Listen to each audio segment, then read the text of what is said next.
The final days of the Byzantine Empire are among the most dramatic and heartbreaking in all of human history. Once, Constantinople stood as the shining jewel of the Christian world, the bridge between East and West, the guardian of Rome's legacy, and the bastion of civilization surrounded by a sea of enemies.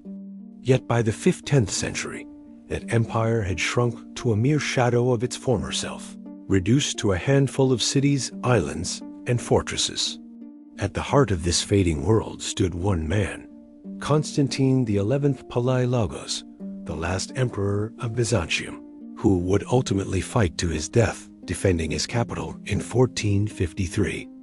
In this first part of the story, we explore the world into which Constantine XI was born, a world already teetering on the edge of extinction. The Byzantine Empire, once controlling vast territories from Italy to the Levant, had been torn apart by centuries of civil war, Crusader invasions, and Ottoman expansion. The empire's treasury was empty, its army a fraction of what it once was, and its once mighty navy nearly non-existent. The emperor ruled from the magnificent palaces of Constantinople, but outside the city walls, the Ottomans ruled almost everything. Constantine XI was born in 1404, during the reign of his father, Emperor Manuel II Palaiologos. He was the 8th son, a member of a dynasty that had ruled Byzantium since 1261. From a young age, Constantine was raised with a strong sense of duty to his empire and his faith. He studied politics, military tactics, and the art of negotiation, knowing that his world was one of constant danger. The Palaiologos family had long been balancing diplomacy with survival, relying on delicate alliances with both the West and the rising power of the Ottoman Turks. During his early years, Constantine witnessed the empire's decline firsthand. He saw Constantinople surrounded by Turkish territories, its economy strangled, and its people losing hope. Yet despite these dire circumstances, the city remained the spiritual and cultural heart of Eastern Christendom. Its magnificent Hagia Sophia still stood as a beacon of faith, and its scholars continued to preserve the wisdom of Greece and Rome, even as the rest of Europe was only beginning to awaken from the Middle Ages. As he matured, Constantine developed a reputation for courage, piety, and intelligence.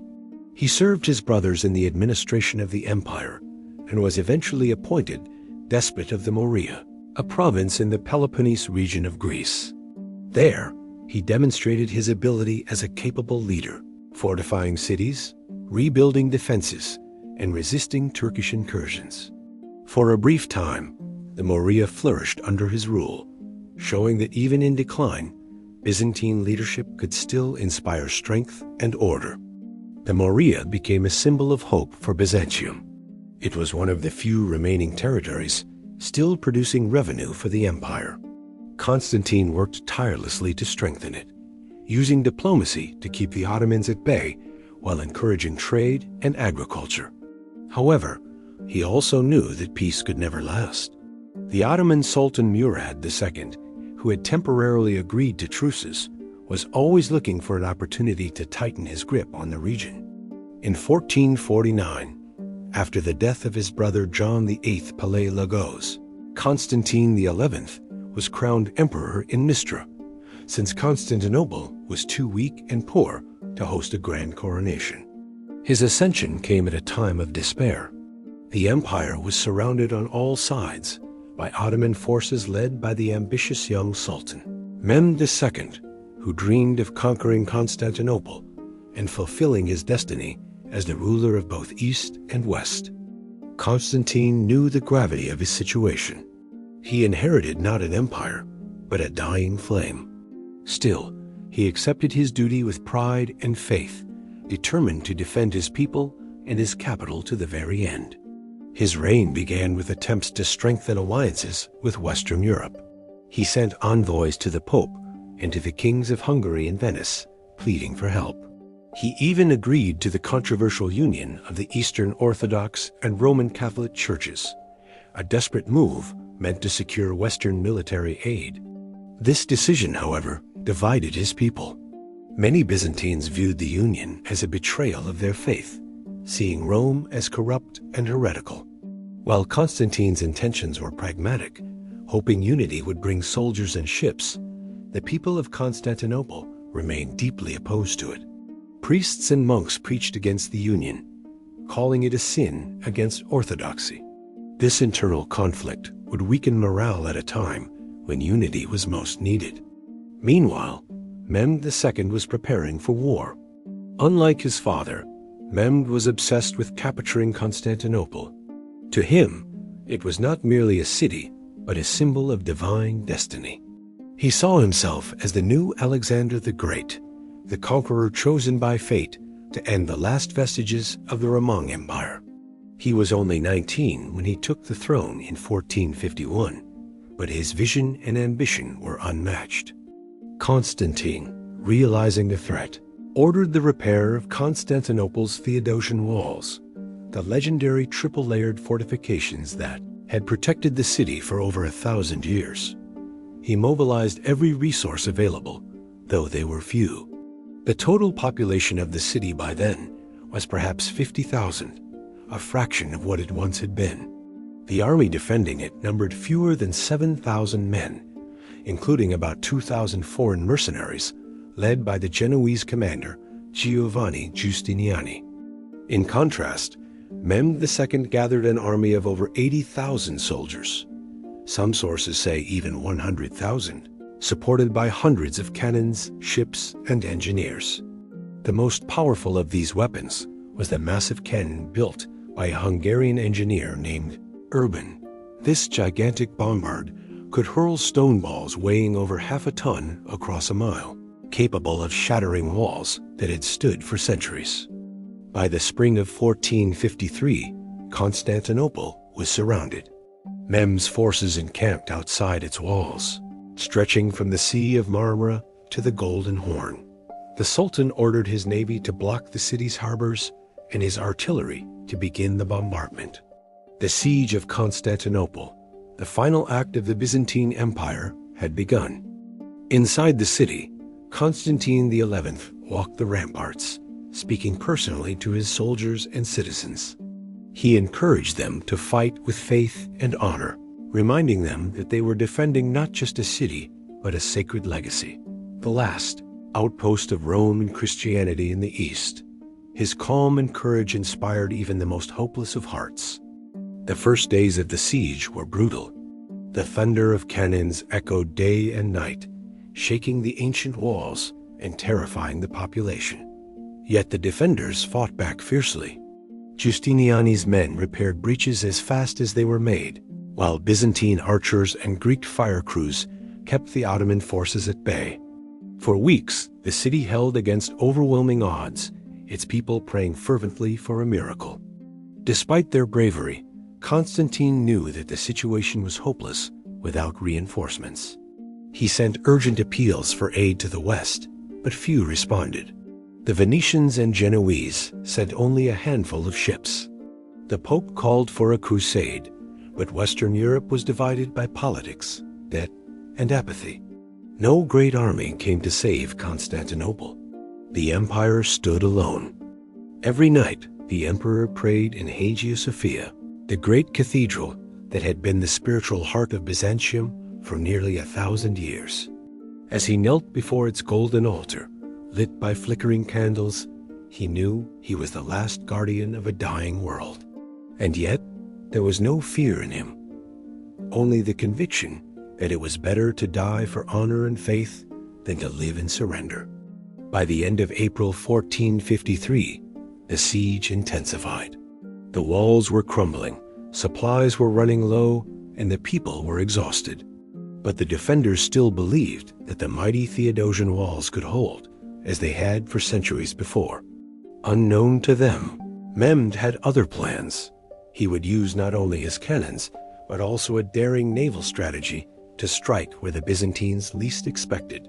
As the dawn of May approached, both sides prepared for the decisive phase of the siege. The empire that had once ruled the world now stood on the edge of oblivion. And Constantine XI, the last emperor of Byzantium, prepared to make his final stand. The Siege of Constantinople entered its second month, and the tension within the city grew heavier with each passing day. The people, though weary, still believed in divine protection. They had endured sieges before and seen miraculous deliverance, such as during the Arab invasions centuries earlier.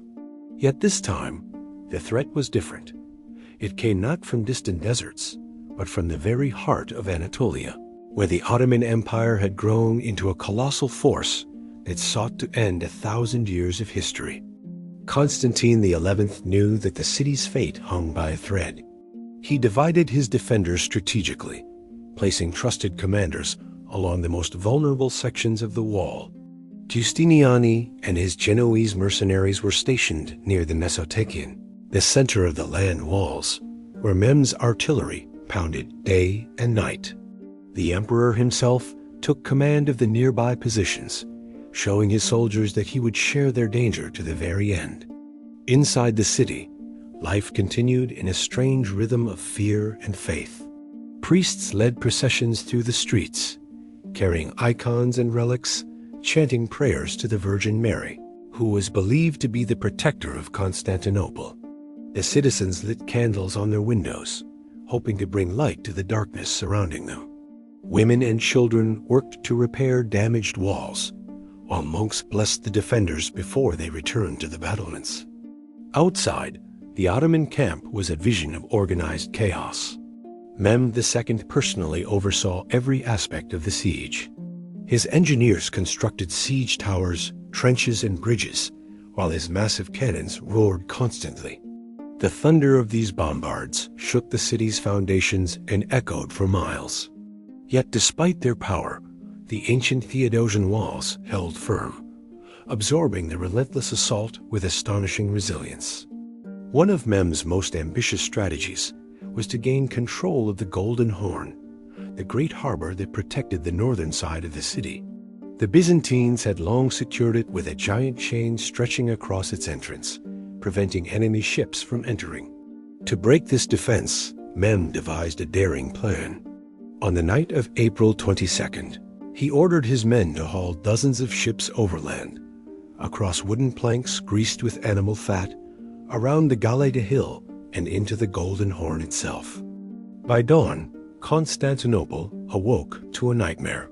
Hundreds of Ottoman ships now floated behind the city's sea walls, within the supposedly safe harbor. The maneuver shocked the defenders, who realized that the enemy could now attack from both land and sea.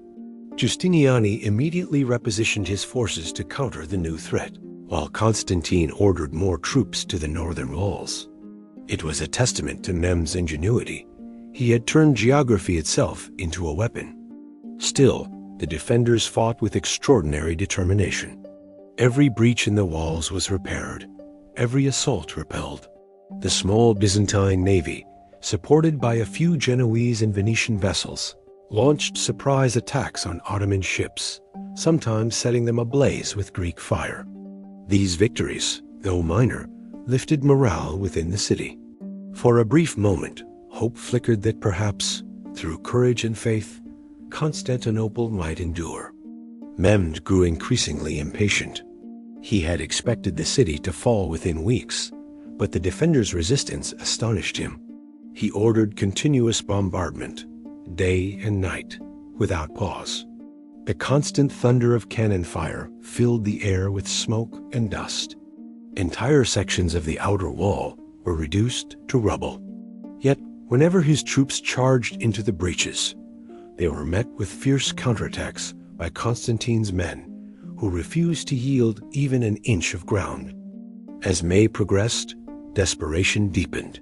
Food supplies dwindled.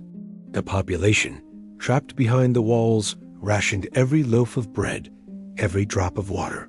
Disease began to spread among the wounded. Still, Constantine remained unshaken.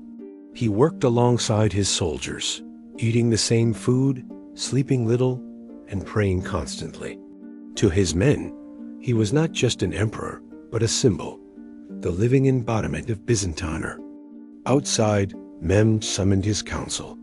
Some of his advisors urged him to withdraw, fearing divine wrath or foreign intervention. But Mehmed, driven by ambition and prophecy, refused. He believed he was destined to conquer the city. He invoked the ancient prediction that one day a great ruler would unite the world under one faith. "There can be no peace," he said, "until I have the city that was the heart of Caesar's empire."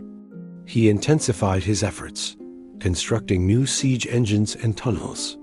Ottoman miners dug beneath the walls, attempting to collapse them from below. The Byzantines, having discovered these tunnels, countered with their own mining operations. Underground battles erupted, where men fought in darkness with swords and torches. The struggle above and below the earth mirrored the desperation of both sides, one fighting for conquest, the other for survival. On May 20th, a lunar eclipse occurred, casting a blood-red shadow over the city. The people saw it as an omen, a sign that the end was near. Even Constantine, though steadfast in faith, could not ignore the symbolism. The chroniclers later wrote that the moon's dimming represented the fading light of Byzantium itself. That same week, word reached the city that the long-promised Western relief fleet had finally set sail, but it was too far away to make any difference. Mehmed, sensing that the defenders were nearing exhaustion, prepared for a final assault. He sent messages to Constantine, offering him life and wealth if he surrendered the city. In response, Constantine sent a defiant answer that would echo through history. "To surrender the city is not mine to give. It has been entrusted to me by God. As long as I live, I shall not abandon it. Whoever wishes, let him take my life and the city together." With that declaration, the emperor sealed his fate. He ordered his men to make ready for the last battle. He freed prisoners to join the defense, armed even the elderly and the young, and gathered his commanders one final time inside the great hall of the Byzantine Palace. There, he spoke words that would become legend. He reminded them that they were defending not only their homes, but their faith, their families, and the glory of 1,000 years. He urged them to die with courage, for the eyes of history and heaven were upon them. As the night of May 28th turned to dawn on May 29th, 1453, Mehmed's army prepared for its final attack. The city was surrounded by the glow of thousands of torches. Trumpets and drums filled the air, their sound rolling like thunder over the plains. Inside the walls, the people gathered in Hagia Sophia for one last mass. Orthodox and Catholic Christians stood together, forgetting their divisions. The priests chanted ancient hymns, and Constantine himself received communion with tears in his eyes. After the Mass, the emperor mounted his horse and rode through the silent streets of Constantinople. He stopped at the gates, dismounted, and embraced his generals and soldiers. "Brothers," he said, "the hour has come. Let us fight for our faith and our city." His men knelt before him, and he blessed them before taking his position at the Mesotekion, where the final struggle would begin. Just before dawn, Mehmed gave the order to attack. Waves of Ottoman soldiers surged toward the walls, shouting, "Allahu Akbar," and beating war drums. The first wave, composed of irregular troops, hurled themselves at the defenses, sacrificing their lives to exhaust the defenders. Arrows and cannonballs filled the air. Smoke and fire covered the battlefield as the Byzantines fought with desperate courage, using every weapon they had: stones, arrows, boiling oil, and even their bare hands. The second wave followed swiftly, the elite Anatolian infantry, who stormed the breaches left by the first.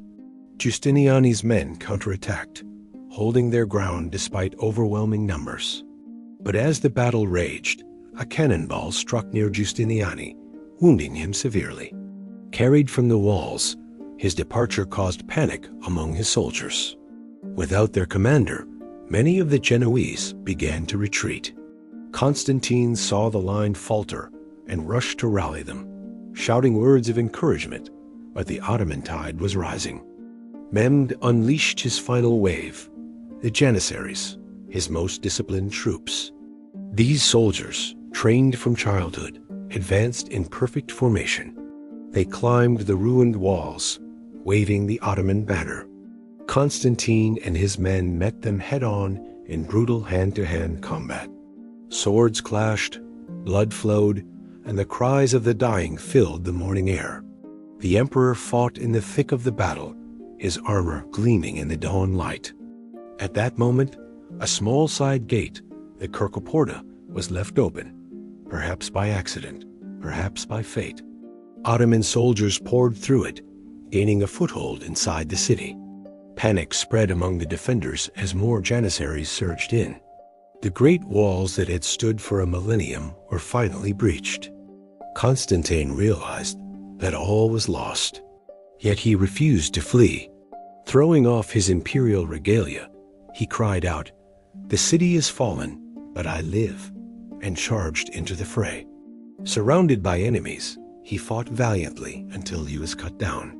His body was never definitively identified, though legend says that the Sultan later ordered it to be buried with honor. The last emperor of Rome had died as a soldier on his walls. As the sun rose, the Ottoman banners flew over Constantinople. The gates were thrown open, and Mehmed II entered the conquered city in triumph. He rode slowly to Hagia Sophia, now silent and filled with terrified citizens. Dismounting, he ordered it to be converted into a mosque, symbolizing the dawn of a new era. The 1,000-year-old Byzantine Empire was no more. Yet in that moment of loss, the courage of Constantine XI Palaiologos became eternal.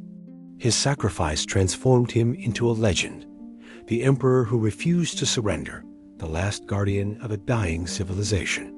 His name would live on in both East and West as a symbol of faith, bravery, and the tragic beauty of an empire that refused to die quietly. As dawn broke on May 29, 1453, the city of Constantinople stood on the edge of annihilation. The golden mosaics of Hagia Sophia gleamed faintly in the dim morning light, the air filled with smoke and the distant thunder of cannon fire. The last emperor, Constantine XI Palaiologos, had spent his final night in solemn reflection. He had prayed, confessed, and communed with his closest companions, knowing that the sun rising over the Bosporus would likely be his last. In that moment, he no longer ruled an empire. He ruled only the hearts of those who still believed in the dream of Byzantium. Outside the ancient walls, the Ottoman Sultan Mehmed II, only 21 years old, prepared for his final assault. For nearly 7 weeks, his army had pounded Constantinople's walls with the might of massive bombards, tearing through the legendary Theodosian fortifications that had protected the city for a millennium. His fleet, having been dragged overland into the Golden Horn, sealed the harbor completely. The Byzantine defenders, barely 7,000 men, faced over 80,000 Ottoman soldiers. Yet, despite the hopeless odds, Constantine XI refused to flee. "I shall die with my city," he had declared, and all who heard him understood that he would keep that promise. As the final assault began, waves of Ottoman troops charged the broken walls. The first ranks of irregulars were cut down by Byzantine arrows and Greek fire, but their deaths created bridges of bodies for those behind them. The Janissaries, Mehmed's elite soldiers, surged forward with grim determination. Constantine rode among his men, clad in armor without imperial insignia, fighting as a soldier rather than a sovereign. He shouted words of courage to exhausted defenders, his sword flashing in the chaos. The defenders fought with unmatched ferocity. Greeks, Genoese mercenaries, monks, and even civilians, each man driven by desperation and faith. The walls that had once seemed indestructible now crumbled under the relentless bombardment. The Kirkoporta gate, perhaps left open by mistake, became the entry point for Ottoman soldiers who stormed into the city's interior. Panic spread. The emperor and his comrades made a final stand near the St. Romanus Gate, where the fighting was fiercest. Constantine fought shoulder to shoulder with his soldiers until he was surrounded. According to chroniclers, his final words were, "The city is fallen, but I live no longer." His body was never definitively identified. Some say he was buried under the ruins. Others claim he was decapitated, and some whisper that he was turned to marble and awaits the day when Constantinople will rise again. As Ottoman banners replaced Byzantine standards across the walls, Mehmed II entered the city as its conqueror. He rode through streets littered with the remnants of battle, his young face calm yet grave. When he reached the Hagia Sophia, he ordered it to be converted into a mosque, but commanded that the rest of the city be spared from total destruction. For Mehmed, this was not merely a victory of arms, but the fulfillment of prophecy, the uniting of East and West under the crescent of Islam. For the world, it marked the end of the Byzantine Empire, the last remnant of Rome. The fall of Constantinople was not just the end of a city, it was the end of an era. For over 1,000 years, Byzantium had been the continuation of the Roman Empire, the living link between antiquity and the medieval world. Its emperors had preserved classical knowledge, Christian faith, and administrative traditions that shaped Europe's rebirth.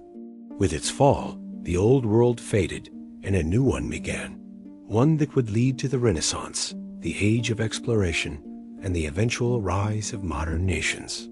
The death of Constantine XI symbolized not defeat, but transformation. In the aftermath, the city endured 3 days of chaos. Churches were looted, homes plundered, and thousands enslaved. Yet Mehmed, aware of the city's value, soon restored order. He declared Constantinople his new capital, renaming it Istanbul. The city, scarred but alive, began a new chapter as the heart of the Ottoman Empire. The emperor's palace was turned to ruins, but the city's soul endured. Even under new rule, the spirit of Byzantium remained, in art, architecture, and memory. Across Europe, the fall of Constantinople sent shockwaves. Christian kings and popes mourned the loss of the ancient bastion of Christendom. The last emperor was remembered as a martyr, the noble ruler who refused to abandon his people. His story inspired poets, chroniclers, and generations of Greeks who longed for freedom. The legend of the Marble Emperor became a symbol of hope, that one day the rightful emperor would awaken to reclaim the city. Though myth, it reflected a truth, that no conquest can erase the memory of a civilization. Constantine XI's death marked the end of imperial Rome. From Romulus Augustulus in 476 CE to Constantine Palaiologos in 1453, the Roman legacy had endured nearly 1,500 years. Few empires in history have matched such longevity. Byzantium had survived invasions, plagues, and civil wars, standing as a fortress of faith and knowledge, while the rest of Europe plunged into darkness. Its fall was not sudden. It was the slow fading of a candle that had burned too long, surrounded by storm winds it could no longer withstand. Yet, in many ways, the fall of Byzantium gave birth to new light. Greek scholars fleeing west carried with them the manuscripts of Plato, Aristotle, and ancient science. These exiles found refuge in Italy, where their knowledge fueled the Renaissance, the rebirth of art, reason, and human potential. Thus, the fall of Constantinople indirectly reshaped the world, transferring the torch of civilization from east to west. The emperor's death, therefore, was not merely a tragedy. It was the prelude to modern history. Even centuries later, the name Constantine XI commands reverence. In Greek churches, his memory is honored as the last defender of orthodoxy. His courage has become legend, a symbol of loyalty, sacrifice, and faith. The city he died for, now Istanbul, still bears traces of his empire. The domes of Hagia Sophia, the remnants of the Theodosian walls, and the faint echo of church bells that once rang over the Bosporus. Though the empire vanished, its influence endures in law, art, and spirituality, an unbroken thread connecting the modern world to Rome's eternal legacy. To understand the last emperor of Byzantium is to understand the resilience of history itself. His story reminds us that empires rise and fall, but ideals endure. Power fades, but courage echoes through time. The emperor's stand against impossible odds reflects not just a historical event, but a universal truth. That honor, when faced with destiny, becomes immortal. The Ottoman conquest transformed Constantinople into a crossroads of cultures, where East met West under a new empire. Mehmed II admired his fallen foe and even sought to learn from Byzantine governance and architecture. In this way, the conqueror and the conquered became intertwined. The Ottoman Empire inherited much of Byzantium's administrative genius, ensuring its own long reign. Thus, even in defeat, Byzantium's essence lived on. In later centuries, when Greek independence movements emerged, the memory of Constantine XI became a rallying cry. Artists painted him surrounded by angels in his final moments. Poets wrote of his noble death, and patriots invoked his name as they fought for freedom. The emperor who died defending his city became the spiritual father of a reborn nation centuries later. His story, once tragic, became a symbol of eternal hope. The modern city of Istanbul stands as both a memorial and a transformation of Constantinople. The walls that once held off countless sieges still stand in part, weathered but proud. Tourists walk streets that once echoed with imperial processions. Beneath the layers of time, the Byzantine heart still beats. Every brick, every dome, and every whisper of history speaks of a world that refused to vanish completely. In the end, the fall of the Byzantine Empire was not simply a collapse, it was a passing of the torch. The spirit of Rome moved westward into Europe's awakening minds. The emperor's last breath carried with it the essence of a civilization that had defined the ancient and medieval worlds. The last emperor of Byzantium may have fallen, but through art, faith, and memory, he still reigns in the chronicles of human endurance. The death of Constantine XI Palaiologos marked the moment when history's greatest lineage, from Caesar to Constantine the Great, reached its final chapter. Yet in that ending lies continuity. The Byzantines saw themselves as Romans until the very end, and so in truth, Rome did not fall in 476 or even in 1453. It merely changed form, surviving in the nations it inspired, the churches it founded, and the stories we tell today. Thus, when we remember the last emperor, we do not only mourn a fallen city, we celebrate a civilization's defiant heartbeat, one that refused to be silenced even by conquest. The final image of Constantine XI, sword in hand amid the ruins of his empire, remains one of history's most haunting symbols of dignity. It tells us that while empires die, the courage of those who defend them lives forever in the pages of time. And so ends the story of Byzantium, not as a tale of loss, but as an eternal testament to human resilience. The empire that began as Rome's eastern twin became a bridge between worlds, carrying the wisdom of antiquity into the dawn of modernity. The last emperor, in his final hour, became more than a ruler. He became the embodiment of civilization's unyielding spirit.